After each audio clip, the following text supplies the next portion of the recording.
मन बहुत चंचल होता है, इसलिए वह अशांत रहता है, और मन में जब तक अशांति रहेगी व्यक्ति हजारों सवालों से घिरा रहेगा।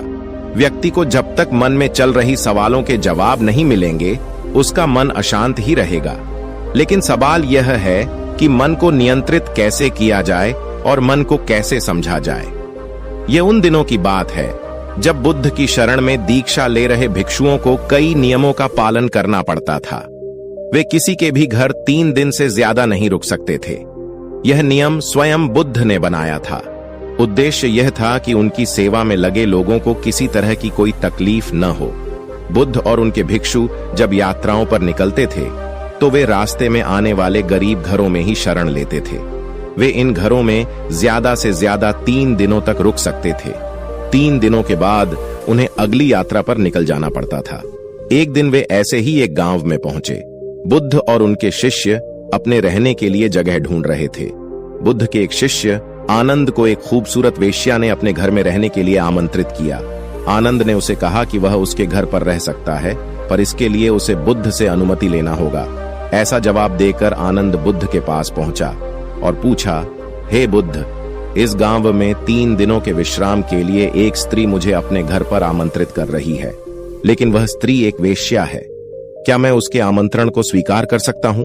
बुद्ध ने आनंद की ओर मुस्कुराकर देखते हुए कहा, अगर वह तुम्हें इतने प्यार से आमंत्रित कर रही है तो तुम्हें उसके निमंत्रण को ठुकराना नहीं चाहिए। जाओ और आराम से उसके घर में रहो। बुद्ध की यह बात सुनकर दूसरे शिष्यों सोच में पड़ गए। उन्होंने बुद्ध से पूछा, आप आनंद को एक वेश्या के घर कैसे भेज सकते हैं? यह तो भिक्षुओं के आचरण के खिलाफ है। बुद्ध ने कहा, तुम लोग थोड़ा इंतजार करो, तुम्हें 3 दिनों में अपने सवाल का जवाब मिल जाएगा। सारे शिष्य चुप हो गए। फिर आनंद अगले 3 दिनों के लिए उस वेश्या के घर रहने चला गया।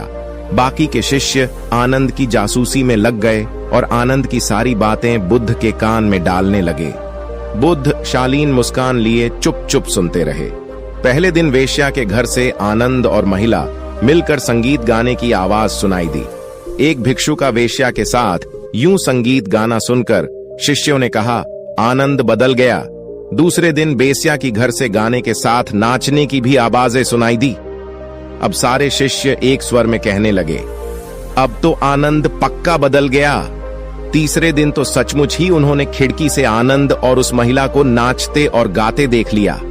सभी शिष्यों ने यह अनुमान लगा लिया कि आनंद इतनी मौज में है तो वह भिक्षुओं के साथ आगे की यात्रा पर नहीं आएगा। अगले दिन सभी भिक्षु गांव के बीच चौक पर जमा हुए।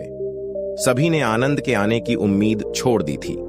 सभी सोच रहे थे कि वह इतनी सुंदर स्त्री का साथ छोड़कर भिक्षुओं के साथ क्यों आएगा।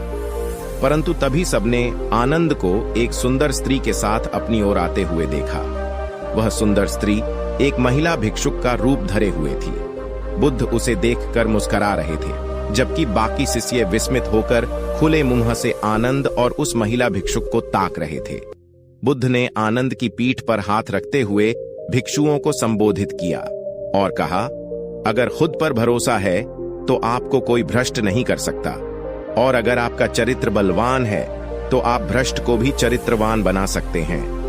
ऐसा कहते हुए बुद्ध ने वेश्या से भिक्षुक बनी महिला का स्वागत किया और सभी लोग आगे की यात्रा पर निकल पड़े।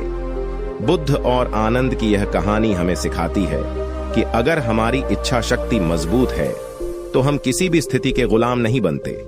खोट तो हमारे अपने दिल में होता है और शक हम दूसरों पर करते हैं।